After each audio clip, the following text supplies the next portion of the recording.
In the Unresolved Problem segment tonight, no doubt the Republicans will continue to demonize Barack Obama by bringing up his radical friends. People like former Weather Underground terrorist Bill Ayers. Barack Obama is friends with Ayers, defending him as, quote, respectable and mainstream. Obama's political career was launched in Ayers' home, and the two served together on a left-wing board. Why would Barack Obama be friends with someone who bombed the Capitol and is proud of it? Do you know enough to elect Barack Obama? With all our problems, why is John McCain talking about the 60s, trying to link Barack Obama to radical Bill Ayers? McCain knows Obama denounced Ayers' crimes, committed when Obama was just 8 years old. Let's talk about standing up for America today. Now with us now to analyze, Amanda Carpenter, national political reporter for townhall.com. This is a really interesting story because this attack ad against Obama, paid for by a Texan, a guy who did some of the Swift boat ads against Kerry, right? And the Obama campaign's furious about it. Right.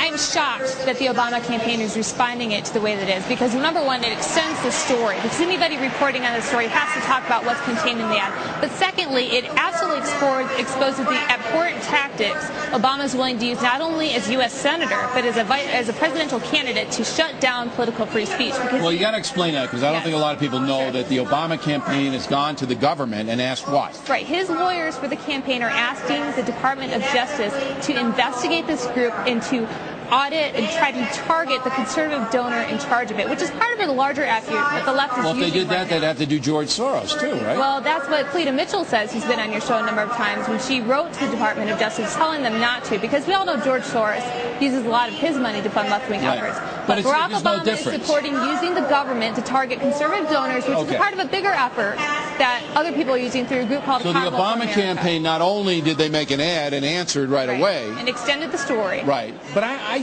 that's the theme of this year's race. Both campaigns answer right away. Well, I think they're not doing the Kerry thing. Yeah, because they're awfully defensive about, and they're paranoid about not being Swift voted again. So I think this is a bad step. I don't know about that, but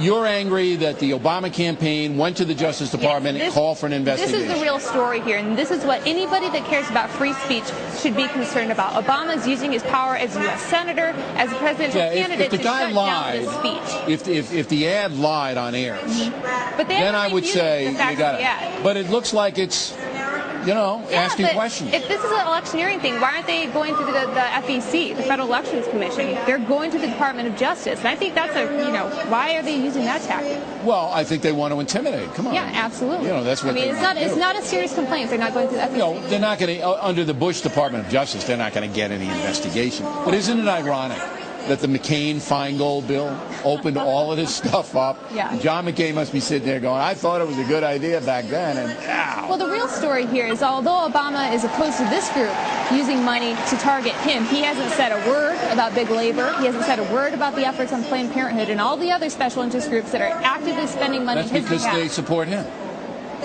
That's Come on, man. I know, but... All right. Joe Biden. Now, Biden voted for the Iraq War. Yes. Voted against the surge, but for the war. Mm-hmm. I would think the Daily Kos and the other nut jobs would be furious that he's on the ticket.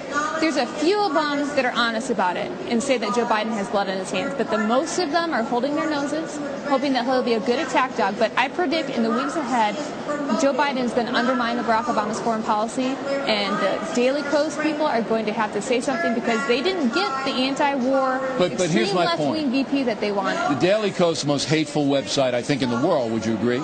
Or close? It's up there. It's up there. They usually cut people's up.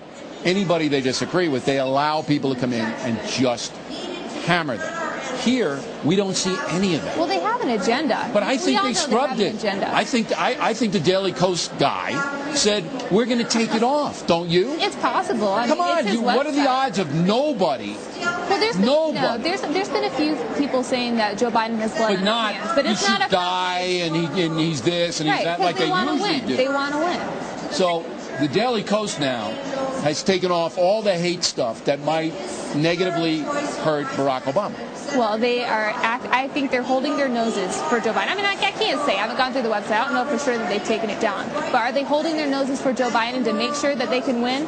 I mean, honest liberals would talk about how Joe Biden disagreed with Barack Obama and holding negotiations with hostile nations, because they fought about that. They would talk about their disagreeing votes in the Senate on war funding. They would talk about their disagreeing votes on whether or not to label Iran's Revolutionary National Guard a terrorist group. They have real disagreements, and that's why I think Biden and Obama are going to have serious problems in foreign policy, and I don't know how any blog is going to be able to ignore that. So what the Republicans will probably do after Biden's speech this evening is to take out ads, just like they did with Hillary Clinton, and say, Obama disagreed with Biden on this, and this. They absolutely should, because it's very ironic that Joe Biden was picked because of his foreign policy expertise, and yet he disagrees with Barack Obama on a lot of foreign policy issues.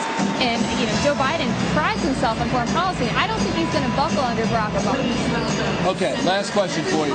The blogs are running most of these political commercials now, right? They run them free, right? Yeah. So this has changed everything. Absolutely. So you don't have to pay to get your commercial on unless you want to run it.